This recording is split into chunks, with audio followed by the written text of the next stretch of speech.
Alors, Macron compare les Américains qui ont envahi le Capitole aux gilets jaunes français. Évidemment, on va voir pourquoi c'est totalement stupide et ça n'est pas le cas. Et on va voir pourquoi c'est une tentative de dénigrer les gilets jaunes et les Américains qui ont envahi le Capitole. Dans un long entretien accordé à l'Atlantic Council, un think tank de Washington DC, le chef de l'État fait part de ses inquiétudes sur la montée de la violence favorisée par les réseaux sociaux. Violence, encore une fois, quand on parle des Américains et des Gilets jaunes, qui est justifiée, qui ne part pas de rien, contrairement à ce qu'il veut faire croire. Il est déjà eu l'occasion de le dire, Emmanuel Macron estime que la violence refait éruption dans les sociétés démocratiques. Donc elle refait éruption parce que la société est malade, parce qu'elle ne fonctionne pas bien. Une société saine, du coup, n'a pas recours à la violence, normalement, évidemment. Lors d'une séance de questions-réponses organisée à l'Élysée ce jeudi par l'Atlantic Council, le chef de l'État a comparé, après un long raisonnement sur l'impact néfaste des réseaux sociaux, la révolte des Gilets jaunes en France et l'invasion du Capitole le 6 janvier dernier. Alors, ça n'a rien à voir. Ça n'a strictement rien à voir. Déjà, parce que les Gilets jaunes n'ont pas fait de morts, hein. Ensuite, parce qu'il y a eu des morts parmi les Gilets jaunes, justement. Que les Gilets jaunes se sont fait tabasser la gueule, on va pas se mentir. Qui n'ont pas envahi de monuments, comment dirais-je, qui centralisent le pouvoir politique, qui n'ont tué personne encore une fois, et que leur colère était justifiée, en fait. Celle des Américains est justifiée, mais celle des Gilets jaunes l'est d'autant plus.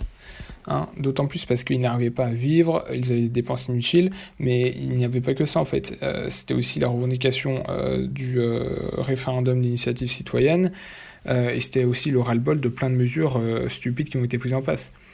Sans compter qu'on les a discrédités, qu'on les a traités de beaufs et de fachos, juste parce que c'était des Français blancs en fait qui voulaient juste un pays avec des mesures cohérentes. Voilà.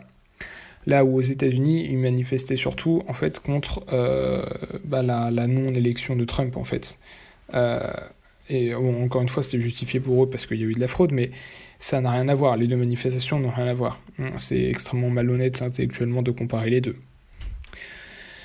Je pense d'abord que la violence et la haine et la xénophobie sont de retour dans nos sociétés, et je pense que c'est tout nouveau. C'est poussé et légitimé par certains groupes politiques, et pour moi il s'agit d'un grand changement anthropologique, a-t-il entamé, après une question sur ce sujet. Nouveau mode de vie. Selon le président français, qui s'exprimait en anglais à l'occasion de cet entretien d'environ 1 heure, le climat de violence qui s'installe dans de nombreuses démocraties libérales est un véritable défi pour leurs dirigeants. Encore une fois, une société saine n'a pas recours à la violence. Et ce qui précise est important dans de nombreuses démocraties libérales. Alors, il y a des dictatures où de toute façon, tu peux pas manifester, voilà. Qui tiennent le pouvoir de manière solide. Il y a des démocraties plus ou moins démocratiques, genre la Chine, mais bon, il n'y a pas qu'elle, mais là, il y a qu'elle qui me vient à l'esprit pour l'instant. Sauf que dans ces pays, en fait, alors bon, déjà, t'as beaucoup moins de droits et tu manifestes pas tout le temps, c'est sûr. Enfin, sauf à Hong Kong, évidemment, mais c'est un petit peu particulier.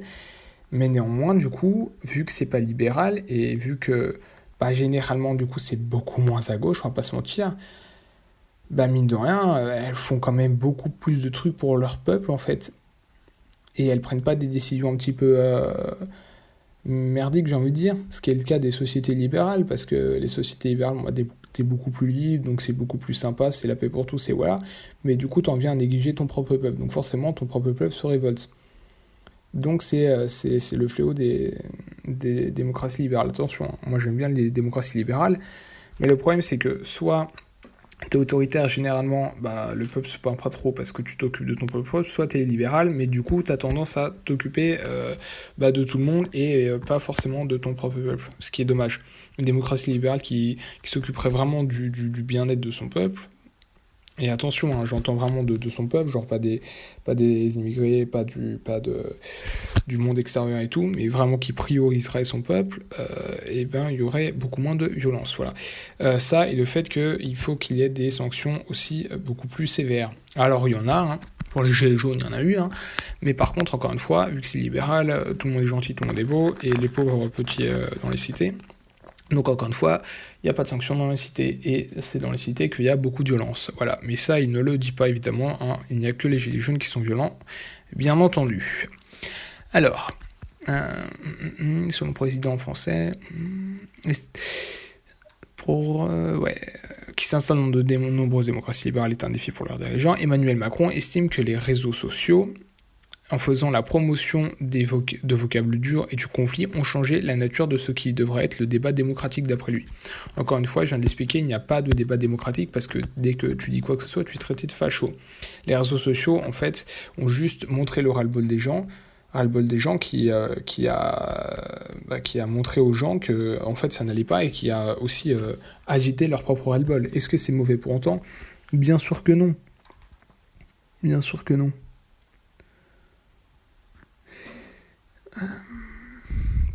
Pour les gens normaux, c'est inacceptable et ils attendent de nous que nous fassions cesser de telles violences. Encore une fois, il parle des gilets jaunes, mais il ne parlera jamais de la violence dans les cités qui est pourtant bien plus présente. Et pourtant, il y a beaucoup plus de gens qui se plaignent de violence dans les cités que de la violence des gilets jaunes, hein. Mais cela devient très difficile quand cette violence est perçue par beaucoup des gens comme étant légitime. Voilà, on y vient. Encore une fois, il y a beaucoup de gens qui soutiennent les gilets jaunes. Voilà, mais lui, il refuse de le voir. Ou alors là, il voit, mais il trouve ça inacceptable juste parce que c'est les gilets jaunes, voilà. Et vu que c'est beaucoup de gens, enfin la majorité, hein, ça devrait être entendu, mais ça ne l'est pas. Donc forcément, il y aura du conflit et ça ne s'apaisera pas en fait. Et c'est exactement ce que nous vivons, juge-t-il, effectivement. Et de conclure, 2018 en France, 2021 aux États-Unis, voilà en effet la nouvelle violence dans notre démocratie, largement liée à ces réseaux sociaux. C'est notre nouveau mode de vie, à regretter le chef de l'État. C'est vrai, et moi aussi je regrette, car si la population était plus écoutée, pour nous, et s'il n'y avait pas de magouille pour Biden aux États-Unis, ces violences n'auraient pas eu lieu. C'est donc un vice dans la démocratie et dans la gestion de la démocratie et du peuple qui a amené ces violences. Et ce n'est pas le peuple qui en est directement responsable. Le peuple, c'est juste la couleur du peuple, c'est juste une manifestation de ce ras-le-bol.